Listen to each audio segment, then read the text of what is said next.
ನಮಸ್ಕಾರ. ರಿವ್ಯೂ ಚಾನಲ್ಗೆ ಸ್ವಾಗತ. ನಾನು ಸೌಖ್ಯ ಗಾಂವ್ಕರ್. ಸರ್ಕಾರದ ವಿರುದ್ಧ ಬಿಜೆಪಿಗೆ ಸಿಕ್ಕ ಸಾಕ್ಷಿ ಏನು? ಸರ್ಕಾರಕ್ಕೀಗ ನಿಜಕ್ಕೂ ಇದು ನುಂಗಲಾರದ ತುತ್ತಾಗಿ ಪರಿಣಮಿಸಿದೆ. ಬಹಳ ದೊಡ್ಡ ತಪ್ಪು ಕೆಲಸವನ್ನು ಮಾಡ್ತಾ ಹಾಗಾದರೆ ಕೈ ಸರ್ಕಾರ. ಬಿಜೆಪಿ ಈಗ ಸಾಕ್ಷಿ ಸಮೇತ ಸರ್ಕಾರದ ಬಂಡವಾಳ ಬಯಲು ಮಾಡೋದಕ್ಕೆ ಭರ್ಜರಿ ರಣತಂತ್ರವನ್ನು ರೂಪಿಸಿದೆ. ಡೀಟೇಲ್ಸ್ ಹೇಳ್ತಾ ಹೋಗ್ತೀವಿ. ಮಿಸ್ ಮಾಡದೆ ನಮ್ಮ ಚಾನಲ್ನ ಸಬ್ಸ್ಕ್ರೈಬ್ ಮಾಡಿ, ನಿಮ್ಮ ಅಭಿಪ್ರಾಯ ಕಮೆಂಟ್ ಮಾಡಿ ತಿಳಿಸಿ. ಎಸ್ ವೀಕ್ಷಕರೇ, ಕೋಗಿಲು ಮನೆಗಳ ಡೆಮಾಲಿಷನ್ ಕೇಸ್, ಒಂದು ಮನೆಯನ್ನು ಕೊಡೋ ಪರಿಸ್ಥಿತಿ ಕಾಣಿಸ್ತಿಲ್ಲ. ಅಷ್ಟು ಜನಕ್ಕೆ ಕೊಡ್ತೀನಿ ಅಂತ ಹೇಳಿಬಿಟ್ರು. ಫಸ್ಟು ಇಷ್ಟು ಜನಕ್ಕೆ ಅಷ್ಟು ಜನಕ್ಕೆ ಅಂತ ಏನು ಹೇಳಿರಲಿಲ್ಲ. ಎಲ್ಲರಿಗೂ ಗುಡ್ ನ್ಯೂಸ್, ಜನವರಿ 1ಗೆ ಸಾಲನೂ ಕೊಡ್ತೀವಿ ಅಂತ ಜಮೀರ್ ಅವರು ಅನೌನ್ಸ್ ಮಾಡಿದ್ರೆ ಆಮೇಲೆ ಬಿಜೆಪಿ ಹೋರಾಟ ಜೋರಾಯಿತು. ಮಾಧ್ಯಮಗಳಲ್ಲಿ ಗ್ರೌಂಡ್ ರಿಪೋರ್ಟ್, ಅಲ್ಲಿನ ಅಸಲಿಯತ್ತಿನ ಚಿತ್ರಣವನ್ನು ತೆಗೆದಿಡುವಂಥ ಕೆಲಸವನ್ನು ಮಾಡೋಕ್ಕೆ ಶುರುವಾಯಿತು. ಅದಾದ ಮೇಲೆ 26 ಮನೆಗಳಿತ್ತು. 26 ಮನೆ ಅಂತ ಹೇಳಿದ್ದಂಥ ಸರ್ಕಾರ ಈಗ ಸದ್ಯಕ್ಕೆ ಯಾರಿಗೂ ಕೊಡ್ತಾ ಇಲ್ಲ ಅನ್ನೋದು ವೆರಿ ಇಂಟ್ರೆಸ್ಟಿಂಗ್ ಡೆವಲಪ್ಮೆಂಟ್. ಯಾಕೆ ಕೊಡ್ತಾ ಇಲ್ಲ? ಕೋಗಿಲು ಕ್ರಾಸ್ ಮನೆ ಡೆಮಾಲಿಷನ್ ಸಂಬಂಧಪಟ್ಟಂತೆ ಮನೆ ಹಂಚಿಕೆ ಬಗ್ಗೆ ನೋಡಿ, ಈಗ ರಾಜೀವ್ ಗಾಂಧಿ ವಸತಿ ನಿಗಮ ಸ್ಪಷ್ಟನೆ ಕೊಟ್ಟಿದ್ದಾರೆ. ಸದ್ಯಕ್ಕೆ ಯಾರಿಗೂ ಮನೆ ಇಲ್ಲ, ದಾಖಲೆ ಪರಿಶೀಲನೆ ಇನ್ನೂ ಆಗೇ ಇಲ್ಲ, ಇನ್ನೂ ಬಂದೇ ಇಲ್ಲ ಅರ್ಜಿ ಅಂತಿದ್ದಾರೆ. ರಾಜೀವ್ ಗಾಂಧಿ ವಸತಿ ಯೋಜನೆ MD ಪರಶುರಾಮ್ ಅವತ್ತೇ ಹೇಳಿದರು ಏನೇನು ಆಗಬೇಕು, ಕೃಷ್ಣ ಬೈರೇಗೌಡರು ಈ ಕ್ಷೇತ್ರದ ಶಾಸಕರ ಮೂಲಕ ಬರಬೇಕು ರೆಫರೆನ್ಸು, ಅದಾದರೆ ಪರಿಶೀಲನೆ ಮಾಡ್ತೀವಿ ಅರ್ಹರು ಯಾರು ಅಂತ ಹೇಳಿದರು. ಈಗ ಬರ್ತಾನೆ ಇಲ್ವಂತೆ. ಇದುವರೆಗೂ ಮನೆ ನೀಡೋ ನಿಟ್ಟಿನಲ್ಲಿ ಯಾವ ಆದೇಶ ಪತ್ರನೂ ನಿಗಮಕ್ಕೆ ಬಂದಿಲ್ಲ. ಆನ್ಲೈನ್ ಅರ್ಜಿ ಹಾಕಬೇಕು, ಈ ಕಡೆಯಿಂದ ಆದೇಶ ಪತ್ರ ಬರಬೇಕು, ಎರಡೂ ಆಗ್ತಿಲ್ಲ. ಯಾಕೆ ಆಗ್ತಿಲ್ಲ? ಸೊ ಅಲ್ಲಿದ್ದವರೆಲ್ಲ ಅಕ್ರಮ ಮತ್ತು ಮನೆ ಪಡೆಯೋದಕ್ಕೂ ಅರ್ಹರಲ್ಲದವರು ಅಂತ ಈಗ ಬಹಿರಂಗವಾಯ್ತಾ. ಸರ್ಕಾರ ಇಕ್ಕಟ್ಟಲ್ಲಿ ಸಿಕ್ಕಾಕ್ಕೊಳ್ತಾ ಹೇಳ್ಕೊಂಡು ಸರ್ಕಾರದಿಂದ ಯಾವುದೇ ಸೂಚನೆ ನಮಗೆ ಬಂದಿಲ್ಲ ಅಂತ ರಾಜೀವ್ ಗಾಂಧಿ ವಸತಿ ನಿಗಮ ಈಗ ಸ್ಪಷ್ಟಪಡಿಸ್ತಾ ಇದೆ. MD ಪರಶುರಾಮ್ ಅವರೇ ಹೇಳ್ತಿದ್ದಾರೆ, ಬಂದ ಮೇಲೆ ಪರಿಶೀಲನೆ ಮಾಡ್ತೀವಿ, ಸದ್ಯಕ್ಕಂತೂ ಯಾರಿಗೂ ಮನೆ ಇಲ್ಲ ಅಂತ. ಯಾಕೆ ಆಗ್ತಿಲ್ಲ ಹಾಗಾದರೆ? ಎರಡೆರಡು ಡೆಡ್ಲೈನ್ ಆಯಿತು. ಅವತ್ತು ಕೊಡ್ತೀವಿ ಅಂದರು, ಇವತ್ತು ಕೊಡ್ತೀವಿ ಅಂದರು, ಕೊಡ್ತಾ ಇಲ್ಲ. ಯಾಕೆ ಕೊಡ್ತಾ ಇಲ್ಲ ನೋಡಿ, ಈಗ ಗೊತ್ತಾಗ್ತಿದೆ ಏನು ಅಂತ. ಅಲ್ಲಿ ರೋಹಿಂಗ್ಯಾ ಮತ್ತು ಬಾಂಗ್ಲಾ ಮೂಲದವರು ಇದ್ರು ಅನ್ನುವಂಥ ಸಾಕ್ಷಿ ಬಿಜೆಪಿಗೆ ಸಿಕ್ಕಿದೆಯಂತೆ. ಅದನ್ನು ಖಚಿತಪಡಿಸ್ಕೊಳ್ಳೋದಕ್ಕೆ DC ಕಳಿಸ್ಕೊಟ್ರೆ DC ಅದನ್ನು ಪೆಂಡಿಂಗ್ ಇಟ್ಕೊಂಡು ಕೂರ್ತಿದ್ದಾರೆ. ಯಾಕೆ ಅನ್ನೋದನ್ನು ಕೇಳ್ತಿದ್ದಾರೆ. ಅಂದರೆ ಸತ್ಯಶೋಧನಾ ಸಮಿತಿ ಹೋಗಿದೆ. ಸತ್ಯಶೋಧನಾ ಸಮಿತಿ ಸ್ಪಾಟಲ್ಲಿ ಹೋದಾಗ ರೋಹಿಂಗ್ಯಾ ಮತ್ತು ಬಾಂಗ್ಲಾ ನಿವಾಸಿಗಳನ್ನು ತಕ್ಷಣ ಸ್ಥಳಾಂತರ ಮಾಡಿಸಿದ್ದಾರಂತೆ. ಬಿಜೆಪಿ ಹೇಳ್ತಾ ಇರೋದು ಅಂದರೆ ಸ್ಥಳೀಯ ವಾಸಿಗಳು ಅಂತ ಆ ಕಡೆ ಈ ಕಡೆ ಇದ್ದವರನ್ನ ಕೆಲವ್ರನ್ನ ಅಲ್ಲಿ ತಂದು ಕೂರಿಸ್ಕೊಂಡಿದ್ದಾರೆ.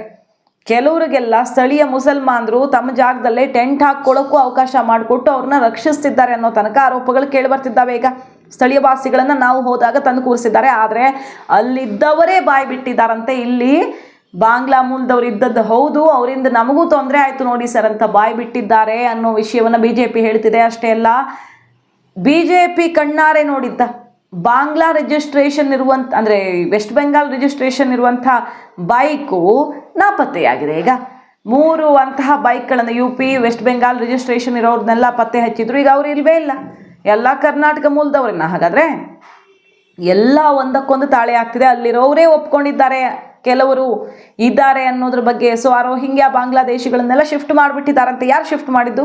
ಯಾರು ಅವ್ರ ತಲೆ ಕಾಯ್ತಿದ್ದಾರೆ? ಇಷ್ಟು ಕಾಳಜಿ ತೋರಿಸ್ತಿರೋರು ಯಾರು ಅನ್ನೋ ಪ್ರಶ್ನೆಯನ್ನು ಎತ್ತುತ್ತಾ ಇರೋದು.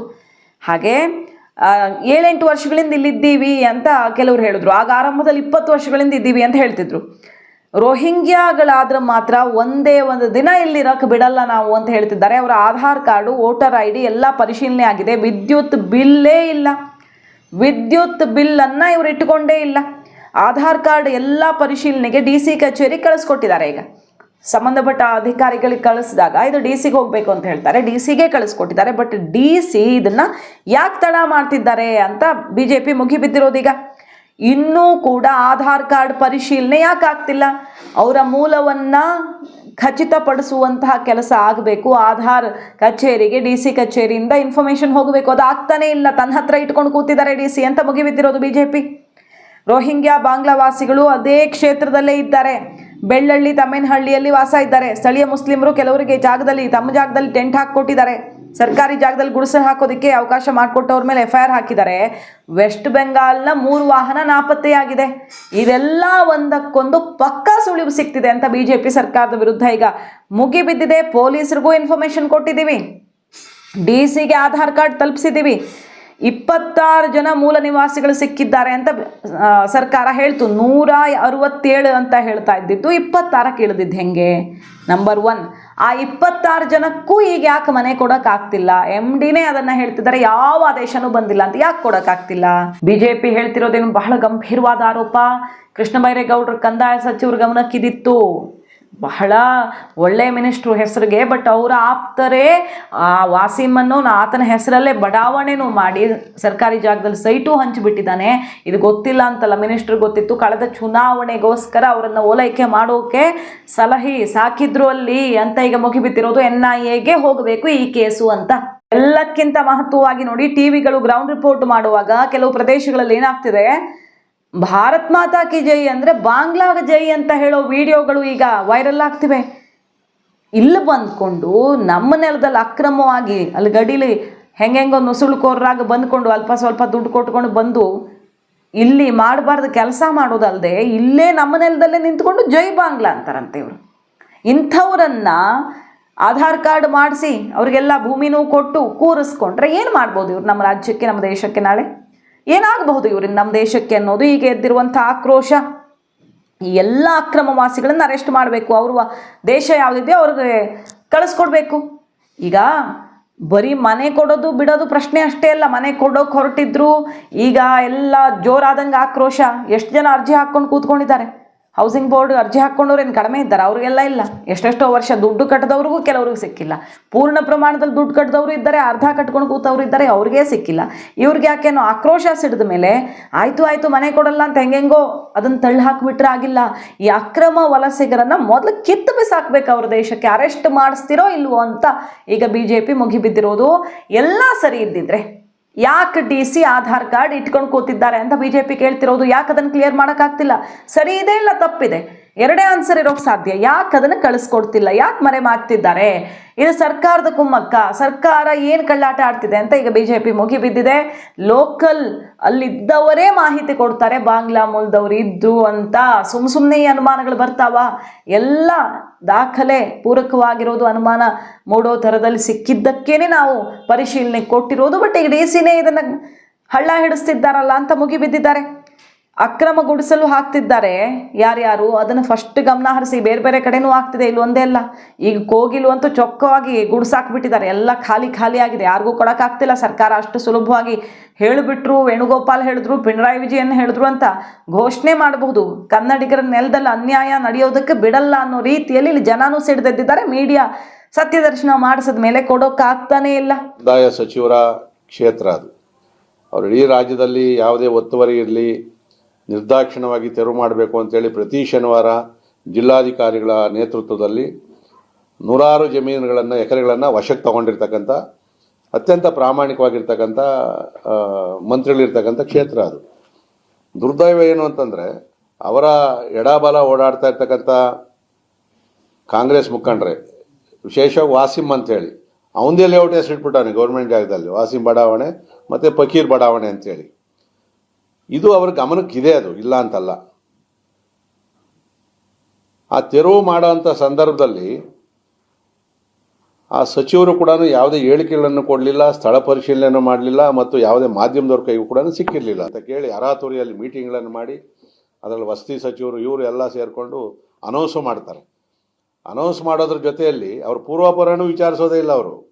ಅವ್ರು ಯಾರು ನಾವು ಹೇಳ್ತಾ ಇರ್ತಕ್ಕಂಥದ್ದು ಮತ್ತು ಮಾಧ್ಯಮಗಳಲ್ಲಿ ಬಂದಿರೋದು ಅವರು ವಿದೇಶಿಯರಿಂದ ಬಂದಿರೋರು, ಬಾಂಗ್ಲಾದೇಶಿಗಳು, ರೋಹಿಂಗಿಗಳು, ಇವರೆಲ್ಲ ಪೂರ್ವಾಪರ ತನಿಖೆ ಮಾಡಬೇಕು ಅಂದರೂ ಕೂಡ ಯಾವುದೇ ಹೇಳಿಕೆಗಳನ್ನು ಕೊಡಲಿಲ್ಲ. ಅವ್ರನ್ನ ತನಿಖೆ ಮಾಡ್ತೀವಿ ಅಂತ ಹೇಳಿಲ್ಲ. ಅಷ್ಟು ಜನಕ್ಕೆ ಪುನರ್ವಸತಿಯನ್ನು ಬೈಯಪ್ಪನಹಳ್ಳಿಯಲ್ಲಿ ಕೊಡ್ತೀವಿ, ರಾಜೀವ್ ಗಾಂಧಿ ಹೌಸಿಂಗ್ ಕಾರ್ಪೊರೇಷನ್ ನಿರ್ಮಾಣ ಆಗುತ್ತೆ ಮನೆಗಳು ಅಂತ ಹೇಳ್ತಾರೆ ಅವರು. ರಾಜೀವ್ ಗಾಂಧಿ ಹೌಸಿಂಗ್ ಕಾರ್ಪೊರೇಷನ್ಗೆ 6 ವರ್ಷಗಳಿಂದ ಕೂಡ 50,000 1 ಲಕ್ಷ ದುಡ್ಡನ್ನು ಕಟ್ಟಿ ಸುಮಾರು 15,000ಕ್ಕೂ ಹೆಚ್ಚು ಜನ ಇನ್ನೂ ಕೂಡ ಕಾಯ್ತಾ ಇದ್ದಾರೆ ಮನೆಗಳು ಸಿಗಲಿಲ್ಲ ಅಂತೇಳಿ. ಅವ್ರಿಗೆ ಯಾರಿಗೂ ಕೊಟ್ಟಿಲ್ಲ. ಅವರು 1 ಲಕ್ಷ 5 ವರ್ಷ 6 ವರ್ಷ ಅಂತಂದರೆ ಅವ್ರು ಬಡ್ಡಿಗೆ ತಂದು ಒಡವೆ ಮಾರೋ ಏನೋ ಮಾಡಿ ಕೊಟ್ಟಿರ್ತಾರೆ ಅವ್ರಿಗೆ. ಇದರ ಜೊತೆಯಲ್ಲಿ BBMP ಅವರು ಹೇಳ್ತಾರೆ ನಾವು ಒಂಟಿ ಮನೆ ಸ್ಕೀಮಲ್ಲಿ ಅಮೃತ ಯೋಜನೆ ಅಡಿಯಲ್ಲಿ 5 ಲಕ್ಷ ರೂಪಾಯಿ ಅವ್ರಿಗೆ ನಾವು ದುಡ್ಡು ಕೊಡ್ತೀವಿ ಅಂತ ಹೇಳ್ತಾರೆ 30. ಅದಾದಮೇಲೆ ಅಲ್ಪಸಂಖ್ಯಾತ ಇಲಾಖೆಯಿಂದ 2.5 ಲಕ್ಷ ಕೊಡ್ತೀವಿ ಅಂತೇಳಿ ವಸತಿ ಸಚಿವರು ಅನೌನ್ಸ್ ಮಾಡ್ತಾರೆ. ಅಂದರೆ 10.5 ಲಕ್ಷ ರೂಪಾಯಿ ಬೆಲೆ ಬಾಳ್ತಕ್ಕಂಥ ಮನೆಯನ್ನು 2.5 ಲಕ್ಷ ರೂಪಾಯಿ ಕೊಟ್ಟರೆ ಸಾಕು, ಮನೆ ನಿಮಗೆ ಕೊಟ್ಬಿಡ್ತೀವಿ ಅಂತೇಳಿ ಅಲ್ಲಿ ಒಂದೇ ಒಂದು ಅದು S12 ಸ್ಟಿಲ್ತ್ ಮತ್ತು 12 ಫ್ಲೋರ್ ಇರ್ತಕ್ಕಂಥ ಅಪಾರ್ಟ್ಮೆಂಟ್ ಅದು, ಮತ್ತು ಲಿಫ್ಟ್ ಎಲ್ಲ ಇರ್ತದೆ, ಮೇಂಟೆನೆನ್ಸ್ ಇರ್ತದೆ, ಪ್ರತಿ ತಿಂಗಳು ಕೂಡ ಮೇಂಟೆನೆನ್ಸ್ ಕೊಡಬೇಕು. ಅದು ಇನ್ನೂ ಯಾರೋ ದುಡ್ಡು ಕೊಟ್ಟು ಅವ್ರ ಮನೆ ಸಿಗ್ತದೆ ಅಂತ ಹೇಳಿದ್ರೆ ಮನೆ ಅವ್ರು ಕೊಡ್ತಾ ಇಲ್ಲ, ಇವ್ರು ಕೊಡೋದಕ್ಕೆ ಅರಾತುರಿಯಲ್ಲಿ ಅನೌನ್ಸ್ ಮಾಡಿದ್ರು. ಸೊ ಅದಾದಮೇಲೆ ನಮ್ಮ ರಾಜ್ಯಾಧ್ಯಕ್ಷರು ಒಂದು ಸತ್ಯಶೋಧನಾ ಸಮಿತಿಯನ್ನು ಮಾಡಬೇಕು ಅಂತೇಳಿ ಅದಕ್ಕೆ ಮೊದಲು ನಮ್ಮ ವಿರೋಧ ಪಕ್ಷದ ನಾಯಕರಂತ ಆರ್ ಅಶೋಕ್ ಅವರು, ಛಲವಾದಿ ನಾರಾಯಣಸ್ವಾಮಿ ಅವರು ಎಲ್ಲ ನಮ್ಮ ತಮ್ಮೇಶ್ ಗೌಡರು ಎಲ್ಲ ಹೋಗಿ ಸ್ಥಳ ಪರಿಶೀಲನೆ ಕೂಡ ಮಾಡಿ ಬಂದಾದಮೇಲೆ ಅದರ ಸಂಪೂರ್ಣವಾದಂಥ ವರದಿಯನ್ನು ಕೊಡಬೇಕು ಅಂತೇಳಿ ನಮ್ಮ 5 ಜನಗಳ ತಂಡವನ್ನು ಕೂಡ ಮಾಡಿದ್ರು. ಸೊ ಅದಾದಮೇಲೆ ನಾವು ಸ್ಥಳ ಪರಿಶೀಲನೆಯನ್ನು ಕೂಡ ನಾವು ಮಾಡಿದ್ವಿ. ಸೊ ಮಾಡೋಂಥ ಸಂದರ್ಭದಲ್ಲಿ ನಾವು ಸ್ವಲ್ಪ ತಡ ಆಯಿತು, ಅಂದರೆ ಒಂದು ವಾರ 10 ದಿನ ಆಯಿತು ನಾವು ಲೋಗಷ್ಟರೊಳಗಡೆಗೆ. ಅಲ್ಲಿ ಯಾರು ಬಾಂಗ್ಲಾ ಮತ್ತು ರೋಹಿಂಗ್ಯಾದವರಿದ್ದರು ನಾವು ಪರಿಶೀಲನೆ ಮಾಡಿದಾಗ ಅವ್ರು ಯಾರು ಕೂಡ ಅಲ್ಲಿ ಇರಲಿಲ್ಲ. ಆಲ್ರೆಡಿ ಅವ್ರನ್ನ ಶಿಫ್ಟ್ ಮಾಡಿದರು.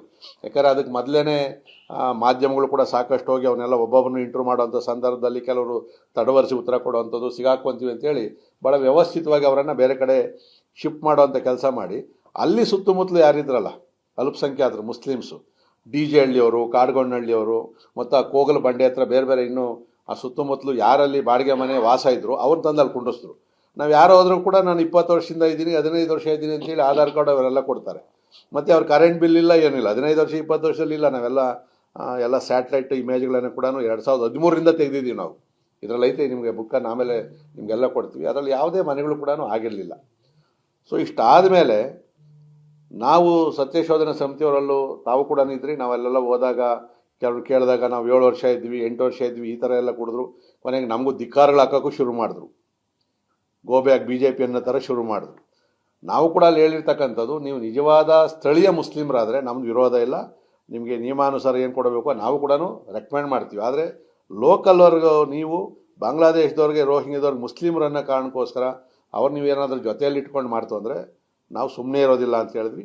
ಸೊ ಅದಾದಮೇಲೆ ಎಲ್ಲ ದಾಖಲೆಗಳನ್ನು ಕೂಡ ಅವತ್ತು ಒಂದೇ ದಿನ ಅಲ್ಲ, ನಾವು ಅಲ್ಲಿ ಲೋಕಲಲ್ಲಿರ್ತಕ್ಕಂಥ ಬೇರೆ ಬೇರೆಯವ್ರನ್ನೆಲ್ಲ ವಿಚಾರಿಸಿ, ಅಲ್ಲಿನ ಮುಸ್ಲಿಂ ಲೀಡರ್ನೆಲ್ಲ ವಿಚಾರಿಸಿ ದಾಖಲೆಗಳನ್ನು ನಮ್ಗೆ ಏನೇನು ಸಿಕ್ಕಿದೆಯೋ ಎಲ್ಲ ದಾಖಲೆಗಳನ್ನು ಕೂಡ ನಾವು ಸಂಗ್ರಹ ಮಾಡಿದ್ವಿ. ಬಾಂಗ್ಲಾ ಮತ್ತು ರೋಹಿಂಗ್ಯಾದವರು ಅಲ್ಲಿ ಬಂದಿದ್ದು ನಿಜಾನೇ. ಇವತ್ತು ದಾಖಲೆಗಳನ್ನು ಸಂಗ್ರಹ ಮಾಡಿದ್ವಿ. ಮತ್ತು ಇವತ್ತು ಯಾರು ಕೂಡ ಇಲ್ಲ, ಅವರೆಲ್ಲ ಕೂಡ ಬೇರೆ ಬೇರೆ ಕಡೆ ಪರಾರಿಯಾಗಿರ್ತಕ್ಕಂಥದ್ದು. ದೇಶದಿಂದ ಬಂದವ್ರಿಗೆ ಅದು ಹೆಂಗೆ ಮನೆ ಕೊಡ್ತಿರೋ ನೋಡೇ ಬಿಡೋಣ ಅಂತ ಈಗ ಸತ್ಯ ಪರಿಶೋಧನೆ ಮಾಡಿದಂತಹ ಸಮಿತಿ ತಮ್ಮ ರಿಪೋರ್ಟನ್ನು ಇಟ್ಟುಕೊಂಡು ಕೋರ್ಟಲ್ಲೂ ಇದನ್ನು ವಾದಿಸೋದಕ್ಕೆ ಮುಂದಾಗ್ತಿರೋದು. ರಾಜ್ಯಪಾಲರ ಗಮನಕ್ಕೆ ತರೋದು, ರಾಜ್ಯಾಧ್ಯಕ್ಷರಿಗೆ ರಿಪೋರ್ಟನ್ನು ಕೊಟ್ಟು ಕೋರ್ಟ್ಗೂ ಕೂಡ ಹೋಗೋದಕ್ಕೆ ತಯಾರಿಯನ್ನು ಮಾಡ್ಕೊಳ್ತಿರೋದು. ಮುಖ ನೋಡಿ, ಮುಖಚರ್ಯ ನೋಡಿ ಬಾಂಗ್ಲಾದವರ ಇಲ್ವಾ ಅಂತ ಹೇಳೋಕ್ಕಾಗಲ್ಲ. ಸ್ಥಳೀಯರೇ ಇದ್ದಾರೆ, ಬಾಂಗ್ಲಾದವರು ಇದ್ದಾರೆ, ಎರಡೂ ಗೊತ್ತಾಗಿದೆ ನಮಗೆ ಅಂತ ಹೇಳ್ತಿರೋದು. ಸೊ ಸೂಕ್ತ ತನಿಖೆ ಮಾಡಿ ಇವ್ರಿಗೆ ದಾಖಲೆಯನ್ನು, ಆಧಾರ್ ಕಾರ್ಡ್ ಇವ್ರ ಹತ್ರ ಇದೆ, ಬಟ್ ಅದು ಏನು ಕಥೆ ಅನ್ನೋದು ಗೊತ್ತಾಗಬೇಕು. ಆಧಾರ್ ಕಾರ್ಡು ದಾಖಲೆಯನ್ನು ಮಾಡಿಕೊಟ್ಟವ್ರು ಯಾರು ಇವ್ರಿಗೆ? ಕರೆಂಟ್ ಬಿಲ್ ಇಲ್ಲ. ಯಾರು ಇವ್ರಿಗೆ ಇಷ್ಟೆಲ್ಲ ಅನುಕೂಲ ಮಾಡಿಕೊಟ್ಟವರು? ಸುಸಜ್ಜಿತವಾದ ಕೇಬಲ್ ಅಳವಡಿಸಿ ಕರೆಂಟ್ ಕನೆಕ್ಷನ್ ಬೇರೆ ಇದೆ, ಕರೆಂಟ್ ಬಿಲ್ ಇಲ್ಲ. ಏನು ಕಥೆ ಇದು ಅನ್ನೋದು ಪ್ರಶ್ನೆ. ಅಕ್ರಮ ನುಸುಳುಕೋರರಿಂದ ದೇಶದ ಭದ್ರತೆಗೆ, ರಾಜ್ಯದ ಭದ್ರತೆಗೆ ಅಪಾಯವನ್ನು ತಂದಿಡ್ತಿದ್ದಾರೆ. ಕಾಂಗ್ರೆಸ್ ಸರ್ಕಾರದವರು ಇದಕ್ಕೆ ಕುಮ್ಮಕ್ಕು ಕೊಡಬೇಡಿ ಅಂತ ಮುಗಿಬಿದ್ದಿದೆ. ಸತ್ಯಶೋಧನೆ ವರದಿಯನ್ನು ನಾವು ರಾಜ್ಯಪಾಲರಿಗೆ ಇವತ್ತೇ ಕೊಡ್ತೀವಿ ಮತ್ತು ಕಾನೂನು ಹೋರಾಟಕ್ಕೆ ಮುಂದಾಗ್ತೀವಿ. ಅದು ಹೆಂಗೆ ಈ ರಾಜ್ಯದಲ್ಲಿ ಕಂಡವ್ರಿಗೆ ಮನೆ ಕೊಡ್ತೀರಿ? 167 ಇದ್ದಿದ್ದು 26 ಆಗಿದ್ದು ಹೇಗೆ? 26 ಆಗಿದ್ದು ಈಗ ಯಾವುದೂ ಇಲ್ಲ ಅನ್ನೋ ಪರಿಸ್ಥಿತಿ ತಲುಪಿದ್ದು ಹೇಗೆ ಅನ್ನೋದ್ರಲ್ಲೇ ಉತ್ತರ ಇದೆಯಲ್ಲ. ಸಿದ್ದರಾಮಯ್ಯನವರು ಓಲೈಕೆಗೋಸ್ಕರ ಈ ಹಂತಕ್ಕೆ ಇಳಿಬೇಡಿ ಅಂತ ಆಕ್ರೋಶ ಈಗ ವ್ಯಕ್ತವಾಗ್ತಿದೆ. BJP ಇದನ್ನು ನೆಕ್ಸ್ಟ್ ಲೆವೆಲ್ಗೆ ತೊಗೊಂಡು ಹೋಗೋಕ್ಕೆ ತಯಾರಿಯನ್ನು ಮಾಡಿಕೊಂಡಿದೆ. ಒಂದು ಕೋರ್ಟ್ನಲ್ಲಿ ಗೂಗಲ್ ಮ್ಯಾಪ್ ಇಮೇಜ್ ತೋರಿಸಿ ಅಲ್ಲಿ ಎಲ್ಲ ಇತ್ತು ಮನೆಗಳು ಅನ್ನೋ ಥರ ತೋರಿಸುವಂಥ ಪ್ರಯತ್ನ ಎಲ್ಲ ಆಗ್ತಿದೆ. ಆದರೆ 6 ತಿಂಗಳ ಹಿಂದೇನೂ ಇಲ್ಲಿ ಮನೆಗಳಿರಲಿಲ್ಲ ಅನ್ನೋದು BJP ವಾದ. ನಮ್ಮ ಹತ್ರ ಇದೆ ರೆಕಾರ್ಡ್ಸು ಅಂತ ಅವರು ಮೊನ್ನೆ ಯಾರೋ ಅಶೋಕ್ ಅವರೆಲ್ಲ ಬಿಟ್ಟಿದ್ರಲ್ಲ. ಕ್ವಾರೆ ಇತ್ತು, ನೀರಿತ್ತು, ಅಲ್ಲಿ ಭೂಪ್ರದೇಶ ಖಾಲಿ ಆಗಿರೋ ಜಾಗ ಇತ್ತು. ಇದ್ದಕ್ಕಿದ್ದಂತೆ 6 ತಿಂಗಳಲ್ಲಿ, ಎಸ್ಪೆಷಲಿ 1 ವರ್ಷದಿಂದ ಶುರುವಾಗಿದೆ, 6 ತಿಂಗಳಲ್ಲಿ ಇನ್ನೂ ಜಾಸ್ತಿ ಆಗಿದೆ. ಅದೆಲ್ಲವನ್ನು ಕೋರ್ಟ್ ಗಮನಕ್ಕೆ ತರ್ತೀವಿ. ಅದು ಹೆಂಗೆ ಖಾಲಿ ಇದ್ದ ಜಾಗದಲ್ಲಿ ಏಕಾಏಕಿ ಬಂದು ಗುಡಿಸ್ಲು ಹಾಕಿದವ್ರಿಗೆ ಮನೆ ಕೊಡೋಕ್ಕಾಗತ್ತೆ ಅನ್ನೋದು ಉತ್ತರ ಸಿಗಲೇಬೇಕಾದ ಪ್ರಶ್ನೆಯಾಗಿದೆ. ಸೊ ಸರ್ಕಾರ ಈಗ ಇಕ್ಕಟ್ಟಿಗೆ ಸಿಕ್ಕಾಕ್ಕೊಂಡಿದೆ. ಜಮೀರ್ ಅವರು ಹೋಗಿ ಘೋಷಣೆ ಮಾಡಿ ಸಾಲನೂ ಕೊಟ್ಟು ನಿಮಗೆ ಮನೇನೂ ಕೊಡ್ತೀವಿ ಅಂತೆಲ್ಲ ಘೋಷಣೆ ಮಾಡಿ ಭಾರಿ ಮುಜುಗರಕ್ಕೆ ಕಾರಣ ಆಗಿದೆ. ಕೊಡೋದಿಕ್ಕೆ ಮಾತ್ರ ಆಗ್ತಿಲ್ಲ ಅಂದರೆ ಅರ್ಥ ಏನು ಅನ್ನೋದನ್ನೇ ಈಗ BJP ಅಸ್ತ್ರ ಮಾಡ್ಕೊಳ್ತಿದೆ ಕಾನೂನು ಹೋರಾಟಕ್ಕೆ. ಮಾಹಿತಿ ಇಷ್ಟ ಆಗಿದ್ರೆ ಮಿಸ್ ಮಾಡದೆ ನಮ್ಮ ಚಾನಲ್ನ ಸಬ್ಸ್ಕ್ರೈಬ್ ಮಾಡಿ, ನಿಮ್ಮ ಅಭಿಪ್ರಾಯ ಕಮೆಂಟ್ ಮಾಡಿ ತಿಳಿಸಿ. Thank you.